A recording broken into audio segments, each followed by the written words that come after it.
সংঘাত নিরসনে ইরানকে নিঃশর্ত আত্মসমর্পণের আহ্বান জানিয়েছেন মার্কিন প্রেসিডেন্ট ডোনাল্ড ট্রাম্প। তবে ইরানের সর্বোচ্চ ধর্মীয় নেতা খামেনিকে এখনই হত্যা করা হবে না বলে জানান তিনি। ইসরায়েলের সঙ্গে যৌথভাবে ইরানের পারমাণবিক স্থাপনাগুলোতে হামলার কথা গুরুত্ব দিয়ে ভাবছে যুক্তরাষ্ট্র। এদিকে আজ হোয়াইট হাউসে ট্রাম্পের সঙ্গে বৈঠক করবেন পাকিস্তানের সেনাপ্রধান। গত শুক্রবার ইরানে ইসরায়েল হামলা চালানোর পর এর সাথে নিজেদের কোনো সম্পৃক্ততা নেই জানিয়ে দায় এড়ায় ইসরায়েলের মিত্র যুক্তরাষ্ট্র। কিন্তু সংঘাত যত বাড়তে থাকে ইসরায়েলের পক্ষেই অবস্থান দেখা যায় দেশটির। এমনকি ইরান ও ইসরায়েলের মধ্যকার চলমান হামলা পাল্টা হামলায় যুক্তরাষ্ট্রের সরাসরি জড়িয়ে পড়ার আশঙ্কাও করা হচ্ছে।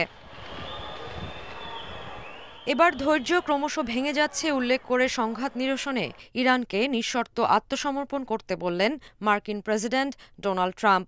তিনি বলেন, আমেরিকাকে টেক্কা দেয়া সহজ নয়। এদিকে ইরানের সর্বোচ্চ ধর্মীয় নেতা আয়াতুল্লাহ আলী খামেনিকে হত্যা নিয়ে নানা জল্পনার মধ্যেই ট্রাম্প জানালেন, যুক্তরাষ্ট্র জানে খামেনি কোথায় আছেন, তবে তাকে এখনই হত্যা করা হবে না। এদিকে ইসরায়েলের সঙ্গে যৌথভাবে ইরানের পারমাণবিক স্থাপনাগুলোতে হামলার কথা ভাবছে যুক্তরাষ্ট্র। মধ্যপ্রাচ্যে আরও যুদ্ধবিমান পাঠাচ্ছে দেশটি। এর মধ্যে রয়েছে F-16, F-22 এবং F-35 যুদ্ধবিমান।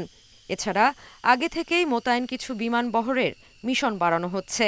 মধ্যপ্রাচ্যে রণতরী এবং অতিরিক্ত সেনাও পাঠাচ্ছে যুক্তরাষ্ট্র। এমন অবস্থায় মার্কিন আইন প্রণেতারা ট্রাম্পকে কংগ্রেসের অনুমতি ছাড়া ইরানের বিরুদ্ধে সামরিক পদক্ষেপ নিতে বাধা দেওয়ার উদ্যোগ নিয়েছেন। ট্রাম্পের যুদ্ধ ক্ষমতা খর্ব করতে প্রতিনিধি পরিষদে একটি বিলও উত্থাপন করা হয়েছে। এদিকে চলমান সংঘাতে যুক্তরাষ্ট্রের সামরিক বাহিনীর জড়িয়ে পড়ার বিপক্ষে আমেরিকার 60% নাগরিক।